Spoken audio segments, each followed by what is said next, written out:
This is James Marshall, First to Find Gold, Section 3. Marshall could not wait to share the good news with his partner.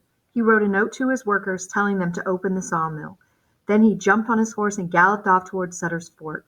In his pocket, wrapped in a clean handkerchief, was the precious yellow nugget he had taken from the tail race.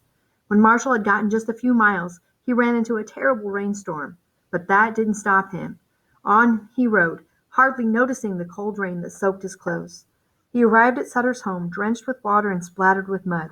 He pounded on the front door. "For heaven's sake!" exclaimed Sutter as he opened the door. When he saw the wild-eyed partner, he stared at him with concern. "James, what's wrong? Why aren't you at the sawmill?" "I can't tell you here," cried Marshall breathlessly. "Someone might hear me. Once we're behind locked doors, I'll explain everything." Sutter continued to stare at Marshall. "Have you gone crazy?" he asked after a minute. "What is the problem?" "I can't tell you out here. Please," Marshall urged. "Please, let's go someplace private." Sutter motioned Marshall inside.